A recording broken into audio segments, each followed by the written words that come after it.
Avui tenim amb nosaltres a Juan Antonio Caballero, és el president de la Confederació d'Associacions Veïnals de la Comunitat Valenciana i també membre de la Confederació Estatal d'Associacions Veïnals. Benvingut al plató. Gràcies.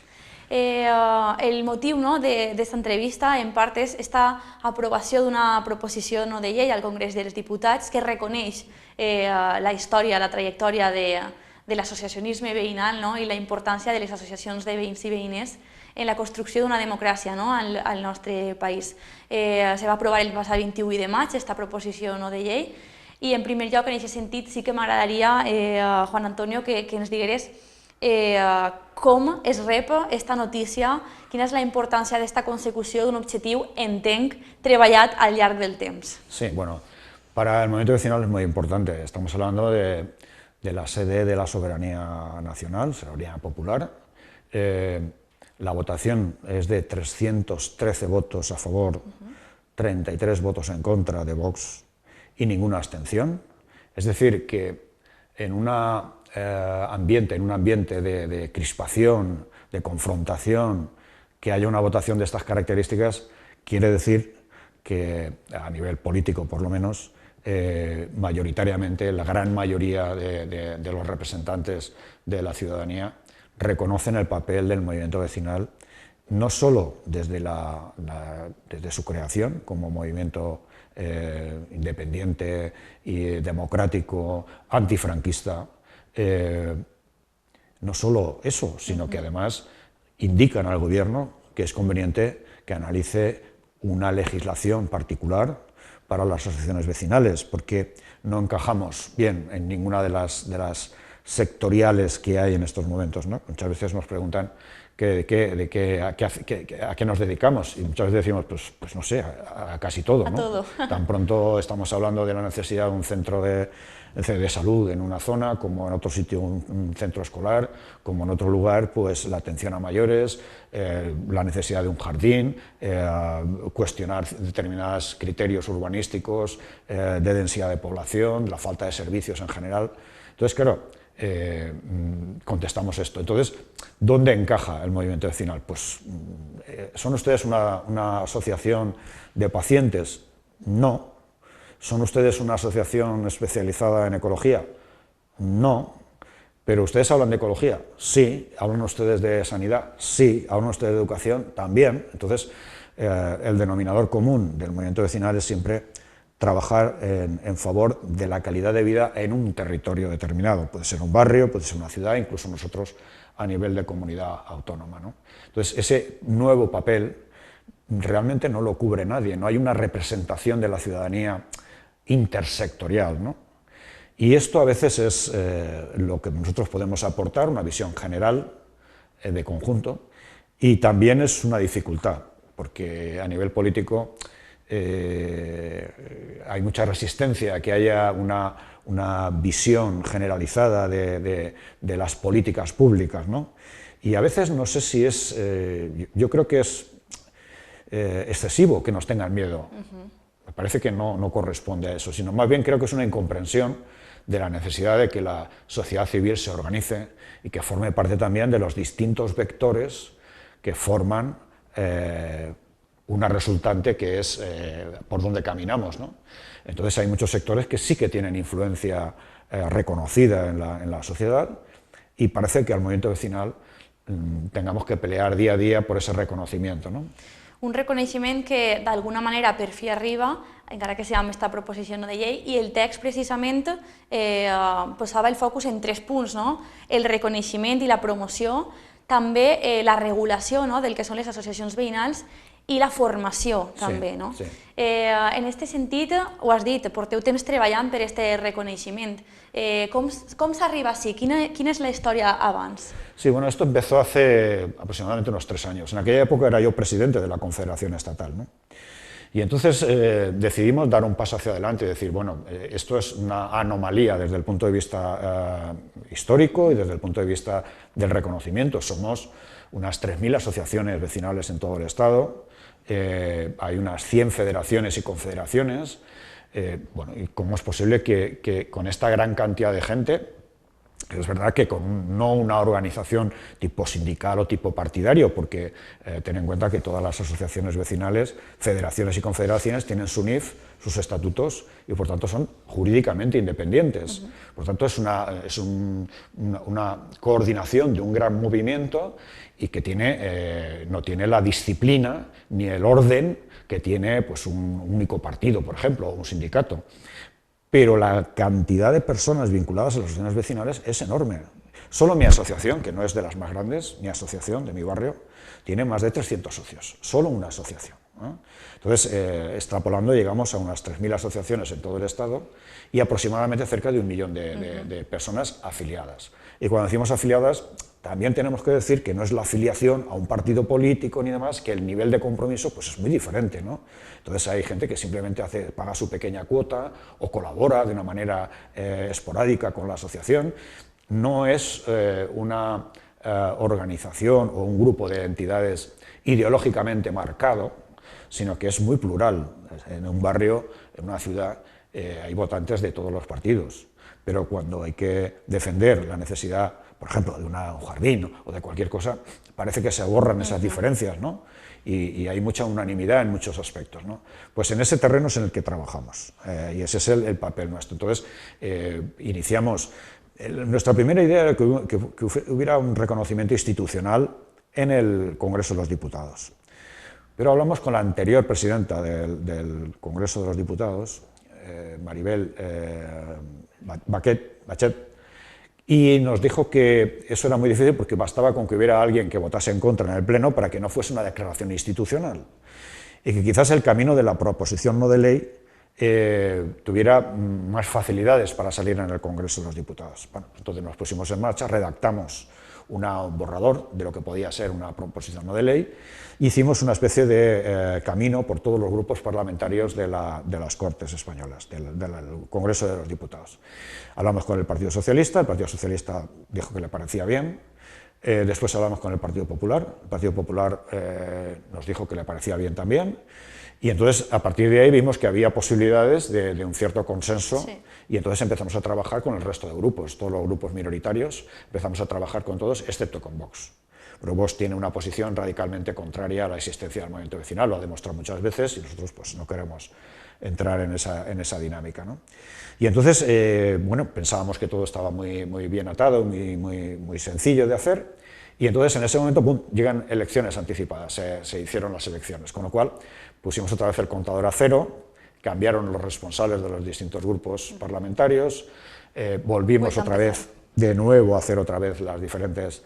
Y entonces la solución que encontraron en alguno de los grupos, porque por lo que parece solamente los grupos mayoritarios son capaces de presentar proposiciones no de ley, entonces el Partido Socialista presentó en la comisión correspondiente esta proposición no de ley, ¿no? Y entonces estuvimos muy expectantes porque si se aprobaba ahí, ya digamos, se le daba curso a esa proposición no de ley, ¿no? Y entonces, para nuestra sorpresa, el Partido Popular y Vox votaron en contra en la comisión. No entendíamos por qué, luego comprendimos por qué, y es que las confrontaciones, está tan radicalizado el tema que basta que aunque uno proponga una cosa para que el otro se ponga enfrente. Y es la única razón que había, no había otra razón. Y la prueba ha sido que después se ha votado en el Congreso. No tenía sentido, es la misma proposición no de ley en la comisión que en el Congreso. Afortunadamente, en ese intervalo de tiempo pudimos hablar con algunos de los representantes de los grupos parlamentarios y les planteamos que volvieran a intentarlo en el Congreso, directamente en el Congreso, no en la comisión, sino en el Congreso, y que nos dieran un poco de tiempo para intentar contactar con los diferentes grupos, ¿no? Y así ha sido, volvimos a contactar con los grupos y en las puertas del Congreso, cuando nos hicimos la foto que íbamos a ver las intervenciones, no la votación, que fue al día siguiente a las intervenciones, pues cogimos al portavoz del Partido Popular y concretamente estuve hablando con él y le dije, hombre, esto es incomprensible. Entonces ellos decían, no, es que eso de que se genere una legislación para las asociaciones vecinales, eso lo que quiere el gobierno es controlar las asociaciones vecinales. Digo, bueno, pero eso es un disparate, no os cojáis a eso porque eso no tiene ni pies ni cabeza. O sea, el movimiento vecinal no lo va a controlar nadie. Entonces, no, lo que no tiene sentido es que os agarréis a eso. Tenéis que votar a favor, tenéis que votar a favor. Bueno, yo os digo que, no os digo el sentido del voto, pero podéis estar tranquilos. Bueno, estamos tranquilos, de hecho pensábamos que se iban a abstener, porque ese cambio tan radical de no votar en contra a votar a favor, pues a lo mejor el camino intermedio, a lo mejor le dan paso, pero sin votar a favor, ¿no? Y luego, después de escuchar las intervenciones, dijimos, bueno, si todo el mundo está de acuerdo, todo el mundo está... Vamos a ver qué pasa, ¿no? Y efectivamente, al día siguiente nos encontramos con la alegría de que era lo que pretendíamos desde el principio. No pretendíamos que fuera una proposición no de ley de un partido o de otro partido, sino que fuese un reconocimiento del papel del movimiento vecinal del pasado y también de las posibilidades que tiene en la actualidad, ¿no? Y así fue. Entonces, realmente creemos que ha sido una resolución, es una resolución no ejecutiva, es una recomendación al Gobierno de España, pero yo creo que va a tener una repercusión en ayuntamientos, en comunidades autónomas, donde, bueno, habrá que avanzar en ese sentido, porque es verdad que algunas comunidades autónomas tienen las competencias, por ejemplo, la Comunidad Valenciana tiene la competencia de legislar. Curiosamente, esa batalla la habíamos dado ya previamente a nivel de comunidad y nos habíamos encontrado con una doble respuesta, ¿no? La respuesta política era que no se podía, la respuesta técnica de la Consellería de Justicia es que sí que se podía. Ahora, con esta resolución, vamos a tener que volver a poner encima del tapete, mirar, esto es el Congreso de los Diputados, nadie ha puesto ninguna pega, la gran mayoría está detrás de esto. Vamos a ver qué repercusión tiene la Comunidad Valenciana, vamos a ver esos ayuntamientos que hay tan reticentes a que las asociaciones vecinales y otras entidades participen en las decisiones de los propios ayuntamientos, en las políticas públicas, y vamos a ver si esto es un empujón para que ese reconocimiento no sea solo histórico, que nos parece bien, pero que casi nos cansa un poco, ¿no? Esto de decirnos, voy a decir una pequeña anécdota, está claro que la película del 47 ha tenido una repercusión muy importante, ¿no? Pero ese movimiento vecinal no es el que tenemos ahora. Ese es el movimiento del que estamos muy orgullosos de que haya existido, pero estamos en otra historia. Sí. Ahora el movimiento vecinal tiene un reto y es no actuar de forma reactiva, sino actuar de forma propositiva. Por eso es tan importante la formación, por eso es tan importante el que cuando nos sentemos con los técnicos tengamos capacidad de tener nuestros propios técnicos independientes que puedan contrastar con las posiciones de los ayuntamientos, de las comunidades autónomas, incluso del Estado, ¿no? Pero para eso requiere que ese reconocimiento venga acompañado de colaboraciones económicas, porque claro, a veces se nos pide, muchas veces al movimiento vecinal, que sepamos de todo y mucho. Por ejemplo, recientemente he estado ahora en una reunión de la Comisión del Juego a nivel de Comunidad Valenciana.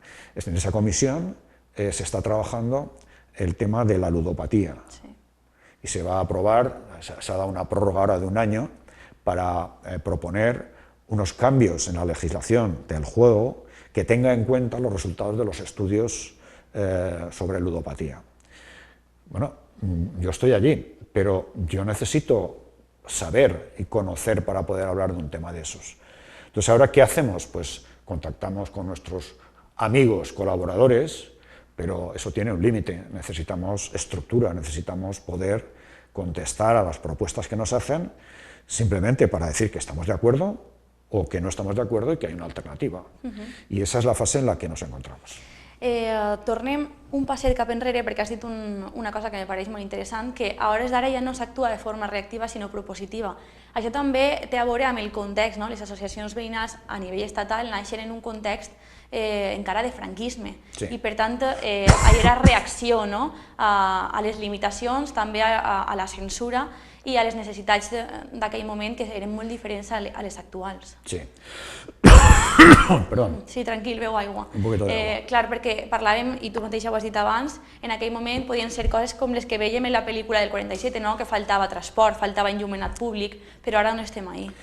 El cambio se produce cuando nacen las asociaciones vecinales, se generan fundamentalmente en las grandes ciudades por las corrientes migratorias que se producen fundamentalmente del interior hacia las ciudades, bueno, no solo del interior, pero del campo, vamos a decirlo, hacia las grandes ciudades, hacia Madrid, hacia Barcelona, hacia Valencia, hacia Sevilla, hacia Bilbao, hacia las grandes ciudades.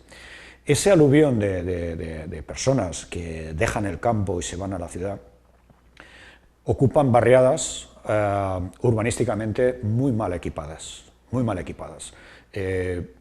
Muchas de ellas no tenían alcantarillado, faltaba luz, por supuesto servicios no sé, de escuelas, de centros de salud, cosas de estas, no existían. Con lo cual había ya un motivo objetivo para que las asociaciones vecinales aparecieran, pero además en un contexto de falta de libertad.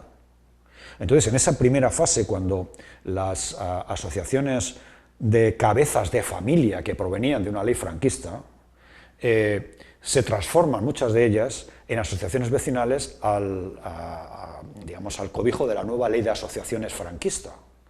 Con lo cual, ahí empieza a aparecer un espacio para defender los intereses de los barrios y un espacio político, en el sentido de decir, bueno, cualquier espacio es bueno para la lucha antifranquista, ¿no? Y entonces, efectivamente, en esa etapa hay una gran influencia de los partidos democráticos en las asociaciones vecinales, ¿no? Y hay discusiones y debates y mil historias, ¿no? Y el objetivo era doble. Por un lado, mejorar las condiciones de vida y, por otro lado, cambiar el régimen, ¿no? Conforme llega la democracia y la libertad, obviamente una de las dos patas va desapareciendo, ¿no? Porque ya los partidos políticos no tienen que camuflarse, hay elecciones libres, se llega a los ayuntamientos, etcétera, etcétera, y por tanto queda la otra pata, la pata de la reivindicación y en los primeros años de la democracia municipal faltaba mucho por hacer, estaba todo por hacer. Y hay una fase interesante y es cuando empiezan a aparecer los primeros planes generales de ordenación urbana de los ayuntamientos. Y entonces los ayuntamientos que en ese momento piensan que ya no hace falta el movimiento vecinal porque digamos que la sensibilidad de hacer cosas ya está en el ayuntamiento, pues resulta que empiezan a mirar y no hay nadie que hable de las cosas que necesitan los barrios. Y entonces empiezan otra vez a reflotar las asociaciones vecinales, bueno, vamos a hablar con las asociaciones vecinales, que estos sí que saben de qué va. Nosotros acabamos de aterrizar aquí, de urbanismo, andamos un poco peces, pues vamos a ver. Y entonces hay un poco un resurgir de las asociaciones vecinales en torno a los planes generales que se van haciendo en los años 80, primero de los 80, 83, 84, según los sitios, ¿no? Y entonces, vuelve otra vez. Pero claro, luego al final vuelve otra vez, cuando ya se pase esta fase, a retirar a las asociaciones vecinales, porque, en fin, vosotros no representáis al pueblo, porque lo representamos nosotros. Y nosotros decimos, sí, ya sé que lo representáis vosotros. Aquí nadie cuestiona, vaya, faltaría más, hemos estado peleando porque hay elecciones para ahora cuestionar el resultado electoral. No, pero hay maneras de gobernar. Y hay formas de gobernar que son, bueno, he alcanzado el poder y yo gobierno para los míos, o intentas gobernar para el conjunto de la población, con lo cual tienes que escuchar todos, no solo nosotros, sino tienes que escuchar distintos personajes o espacios que tienen voz en la ciudad, ¿no? para componer una ciudad en la que quepa todo el mundo. Hemos trabajado mucho para que no haya sectarismo, para que la ideología no... Yo tengo un dicho que siempre lo suelto y hace mucha gracia a la gente, pero yo creo que la ideología está bien hasta que emborrona las neuronas. Cuando embarra las neuronas, entonces hay que rebajar un poco la ideología.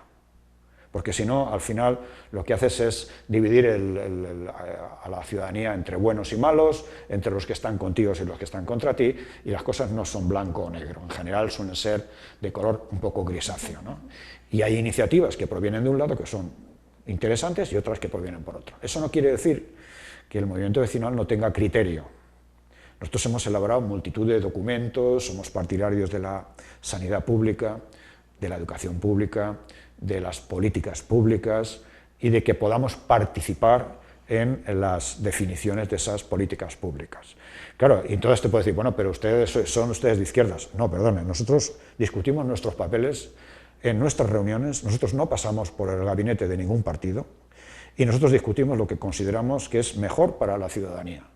Y nosotros pensamos que para la mayoría de la población el que haya una sanidad pública de calidad es lo mejor que le puede pasar. Lo mejor que le puede pasar. Que tenga la posibilidad de tener una educación de calidad pública es lo mejor que le puede pasar. Luego recorrerá el camino que tenga que recorrer y llegará donde tenga que llegar. Pero esa igualdad de oportunidades significa estado del bienestar y significa que haya oportunidades para todos. Significa cohesión social, significa desarrollo sostenible y significa participación ciudadana. Entonces, esto es lo que nosotros pensamos. Y esto que cada uno lo ubique donde le dé la gana. Pero esto és el que nosotros, sin ningún complejo, és el que defendemos en tots els sitios. I a dia d'avui, quines són les reivindicacions i sobretot en quin punt es troba el que és l'associacionisme veïnal? Perquè hem repassat d'on venim, però com bé deies, ara és un altre moment de proposició i d'altres objectius al cap i a la fi. Sí. Yo creo que ahora el movimiento vecinal está en una fase de clarificar cuáles son las prioridades que puede tener cada zona. Tener en cuenta que el movimiento vecinal es muy territorial. Un barrio no es exactamente igual que otro barrio y una ciudad no es exactamente igual que otra ciudad. Por lo tanto, hay un proceso de verificación de cuáles son las prioridades. Pero sí que hay algunos elementos comunes que sabemos. Por ejemplo, la calidad de vida va a estar muy asociada al trato a los mayores, por ejemplo. Es una sociedad en la que va creciendo el número de personas mayores cada vez más y entonces ese va a ser un objetivo importante del movimiento vecinal, es decir, cómo se trata en un barrio, en una ciudad, a las personas mayores. Automáticamente alguien puede pensar, bueno, las residencias, bien, pero hay modelos y modelos. Hay un debate sobre los modelos de residencias. Sí. Hay quien cree que las residencias modelo, entre comillas, carcelario, no es el principal modelo, y están surgiendo otro tipo de modelos de viviendas en cooperación, en comunidad, el hacer que las personas mayores vivan el mayor tiempo posible en sus casas con ayudas exteriores. Por ejemplo, ese es un tema que tenemos ahí que desarrollar. Luego tenemos los temas medioambientales. Los temas medioambientales son muy importantes porque en general las ciudades son focos de contaminación, es decir, de todo. Consumen muchísima energía, generan poca energía, consumen muchos residuos que no están en su ciudad, sino que están fuera de la ciudad, van a otros sitios, ¿no? Y entonces ese es un tema también muy importante, ¿no? Asociado al cambio climático. Hemos tenido el ejemplo de la terrible dana que hemos tenido, que yo creo que la gente tiene que ser consciente de que tiene una relación directa con el cambio climático. Sí. Es decir, independientemente de las valoraciones políticas que se quieran hacer, de responsabilidades y demás, es un hecho que el tipo de tormentas, por decirlo de alguna manera, que se están produciendo, se van acortando en el tiempo, en el sentido de que la frecuencia es cada vez mayor, o sea, que ocurren cada vez en menos tiempo, son más intensas, que los periodos de sequía son más largos y los periodos de lluvia son cortos, pero muy potentes, y eso es un hecho que nos venían anunciando los científicos hace mucho tiempo. Bueno, pues ahora nosotros necesitamos revisar el urbanismo en determinadas zonas. El cambio climático, las zonas de emergencia o zonas que están en peligros, pues hay que hacer algo. No nos sirve ya esto de construir en cualquier lugar. No nos sirve, mi pueblo quiero que tenga más habitantes para pasar el nivel y tener más recursos y así no sé qué. Ese cálculo no nos sirve ya. Entonces ahora lo que hay que es revisar todo lo que es el urbanismo en determinadas zonas. El crecimiento de las ciudades no puede ser en mancha de aceite, no puede ser, hay que incorporar la rehabilitación de los centros históricos, de los edificios, ni siquiera históricos, quiero decir, voy a hablar de edificios viejos. Hay muchas zonas, en muchas ciudades, que lo que habría que hacer es dinamitar los edificios directamente y rehacerlos completamente. Bueno, esto es una visión radical, pero quiero decir, ese es el concepto, ¿no? Tenemos que hacer que las ciudades vayan creciendo hacia el interior, no hacia afuera. Cuidar los espacios, la renaturalización de las ciudades, sin confundir una ciudad con un bosque. Una ciudad es una ciudad, no es un bosque, es una ciudad, y entonces hay que tener en consideración todo eso. El transporte público, por ejemplo, el transporte público, tenemos que avanzar hacia un transporte público no contaminante, etcétera, etcétera, etcétera. Es decir, que el camino es muy largo. Esta idea de que el contraste que hay entre una posición que indica que la sociedad avanza cuando establecemos el criterio de que sálvese quien pueda, y hay otro criterio, que es el que nosotros defendemos, que es la sociedad que está protegida por el Estado. y que tiene sus servicios públicos, su educación, su sanidad, su estado del bienestar, ¿no? Y entonces, esa es una pugna que hay. Y nosotros estamos de un lado, claramente. Porque lo que no comprendemos es cómo se puede una sociedad tan compleja como la nuestra vivir sin normas. O sea, no lo entendemos. O sea, todo el mundo ha asumido que hay un código de circulación. Todo el mundo lo ha asumido. Y sabe que cuando el semáforo está rojo hay que parar.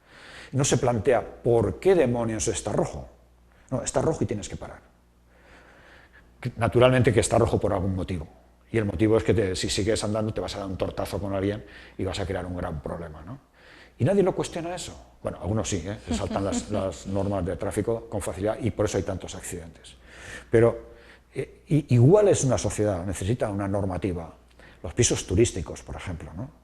Los pisos turísticos, ahora veníamos escuchando en el coche que se van a cerrar 1000 y pico porque no estaban con el NIF correcto o no tenían el código código catastral. Entonces, no cumplían la normativa. Bueno, es que esto es lo que debería hacerse, ¿no? Lo que es ilegal fuera. ¿Por qué? Porque no cumplen determinadas normas. Porque si tú dejas que el mercado intente resolver las cosas, puede ocurrir lo que ocurre con la vivienda. Y es que el mercado no resuelve el problema de la vivienda. ¿Por qué no? Pues porque tiene una dinámica distinta. El mercado es un negocio, quien compra piso lo compra porque encuentra ventaja y quien vende el piso porque quiere tener ventajas y obtener beneficios. Eso no resuelve el problema de la gente joven que no tiene pisos, que no lo resuelve.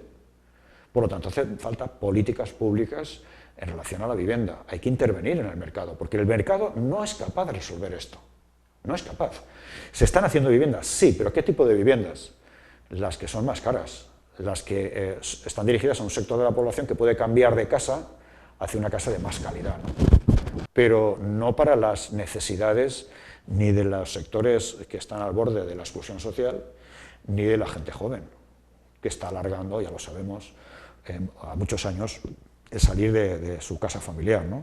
Claro, todo esto es tarea en la que ¿quién defiende eso? Dice, bueno, el sindicato de inquilinos, pero bueno, el sindicato de inquilinos es para los inquilinos, pero ¿y los que no son inquilinos ni llegan a ser inquilinos? Necesitamos que el movimiento vecinal defienda estos sectores, y es otra de las tareas que tenemos, como ves, yo creo que es importante la labor del movimiento vecinal, luego sin contar el papel de cultura popular, ¿no? Que muchas asociaciones, sus fiestas, sus actividades, siempre se hacen desde una perspectiva muy popular, ¿no? No siempre de una perspectiva formal, institucional y demás, ¿no? Donde hay muchas iniciativas novedosas y muchos inventos, ¿no? Que se hacen en las asociaciones vecinales, ¿no? De manera popular siempre, ¿no? En fin. Y Juan Antonio, como mensaje final, ¿no? Que yo estoy muy a gusto escuchando la historia, pero las entrevistas llegan a su fin y sí que me gustaría, como antes de empezar comentabas, ¿no? Que el movimiento vecinal parece estar en un punto de inflexión, ¿no? ¿En qué sentido, no? Me decías esto. ¿En qué punto estáis ahora mismo? Sí, pues antes hemos comentado la importancia de la formación, ¿no? Entonces, estamos trabajando muchísimo los encuentros sectoriales. Por ejemplo, recientemente hemos hecho en Valencia el segundo encuentro de medioambiental a nivel de todo el Estado del movimiento vecinal.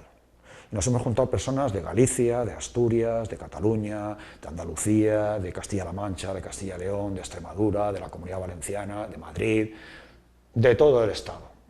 Y hemos estado discutiendo los temas del cambio climático, incluso vamos a hacer ahora en octubre en Hospitalet, vamos a hacer un encuentro sobre el amianto. Sí, claro, son cosas muy sectoriales, muy de formación, en la que los vecinos y vecinas tienen que dar ese salto para poder comprender cosas, ¿no? Nuestra última Asamblea General de Cabecoba, que se hizo en Elche, el tema central fue la vivienda y el análisis de la ley de vivienda, que por cierto en la Comunidad Valenciana, no sé por qué demonios, están diciendo, por la confrontación esta que existe, no la quieren aplicar, pero es una herramienta que se está aplicando en algunos sitios y está empezando a dar resultados. Bueno, pues ahí también hay una especialización. Luego seguimos con los temas de participación, dándole vueltas. Somos muy críticos con algunas fórmulas de los presupuestos participativos que algunas ciudades están haciendo, ¿no? Que eso daría para otro capítulo para poder hablar, Pero esa es la dinámica en la que estamos. Y claro, cuando estamos en esa dinámica, ya no es suficiente coger una pancarta y decir, queremos vivienda, queremos vivienda. Tenemos que comprender el problema de la vivienda y tenemos que dar alternativas. Y creo que sí que las estamos dando, sí que existen esas alternativas, es un ejemplo. Pero eso en todos los campos. Nosotros estamos trabajando en los temas medioambientales, por ejemplo, en el ruido. Estamos ahora trabajando a nivel de todo el Estado, sorprendentemente, con empresarios de discotecas y demás. ¿Por qué? Pues porque pensamos que las discotecas no van a desaparecer. Hay mucha gente que se lo pasa muy bien en una discoteca, pero tenemos que controlar los efectos que produce dónde está esa discoteca. Y estamos llegando a acuerdos para que el principal problema que se genera, que es fuera de la discoteca, se pueda resolver. Con ayuda institucional, con ayuda de los propios empresarios y con participación de las asociaciones vecinales. Esto significa un giro en la manera de trabajar de las asociaciones vecinales. Lo normal hubiera sido ponerse a la puerta de la discoteca con una pancarta y entonces pelearnos con el propietario de la discoteca, pero el propietario de la discoteca cumple los requisitos legales. Todo está legalizado. No sale ruido de la discoteca. El problema es cuando la gente sale fuera, cuando hace botellón, cuando hace... Y ese es el enfado que puede tener Bueno, vamos a ver cómo resolvemos eso. Y no generamos dinámicas... Esto que digo cuesta de entender para algunos compañeros y compañeras, que están más acostumbrados a simplificar las cosas para no tener conflictos. Pero nosotros necesitamos dar ese paso hacia adelante, si no, seremos irrelevantes, porque, bueno, bien, haremos la manifestación correspondiente y hasta la próxima manifestación, ¿no? Este es el cambio que yo creo que necesitamos hacer para jugar un papel. En muchos casos ya lo hacemos, y esto es bastante habitual ya, ¿no? De hecho, un ayuntamiento, los que son más inteligentes, buscan a las asociaciones vecinales para que sus propuestas no se salgan de lo que vecinalmente puede ser aceptado, ¿no? Y se negocia, y se acuerda, y se mejoran las propuestas. Y ese es el papel que yo creo que un ayuntamiento inteligente o la Comunidad Valenciana pues debe hacer, ¿no? Debe de aprovechar el hecho de que hay un número determinado de ciudadanos y ciudadanas que ha decidido comprometerse, porque aquí no cobra nadie. Esto es un problema no sé, iba a decir de cristianos, no es de cristianos, pero vamos a ver, no hay nada a cambio, nada más que la satisfacción de mejorar tu propio barrio, ¿no? Y eso es lo que ocurre en muchas ciudades. Nosotros cuando intentamos decir a la gente, oye, ¿por qué no miráis atrás y veis un poquito cómo estaba el barrio? ¿Notáis ahí alguna influencia de la asociación vecinal? ¿Notáis algo? Dice, bueno, pues mira, este jardín sí que... Esto fue una batalla que dimos, no sé qué, no sé cuándo. No, y el centro de salud está allí. Fíjate, ¿os acordáis de que el solar aquel, la consellería no sabía que había un solar ahí para hacer y fuimos nosotros los que le dijimos no sé qué? Y entonces vas sumando y te das cuenta de que los contenedores que no funcionan, pues funcionan porque la asociación hace una denuncia de que esto no funciona, los árboles no se podan, pues la asociación dice que se poden, no sé, cientos de cosas, ¿no? Y entonces se ve la huella de una asociación vecinal. Por eso yo creo que donde no hay asociación vecinal, yo creo que se vive peor. Lo digo sinceramente, no lo digo por animar a la gente y no sé qué. Yo creo que se vive peor.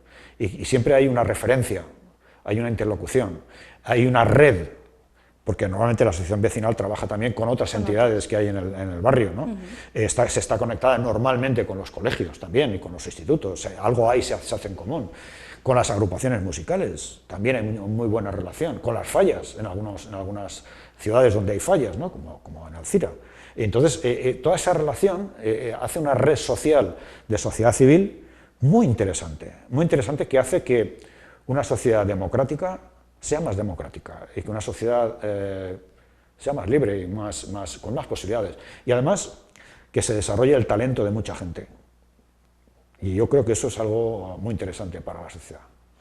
Juan Antonio, amb aquest missatge ens anem a quedar i ens guardem el contacte per a futurs capítols, com has dit, no? Perquè hem tractat molts temes que donen per a una altra entrevista, però hem fet un recorregut, com hem pogut, de la història, no? Del moviment veïnal, des dels seus inicis així a l'estat espanyol, tot el que s'ha anat aconseguint i sobretot tot el que queda encara, no? Per treballar. I com deies, al final és escoltar les necessitats dels veïns i veïnes i treballar amb interlocució amb les diferents institucions i els diferents agents socials. Moltíssimes gràcies. Muchas gracias a vosotros. I fins la pròxima. Gràcies. Gracias.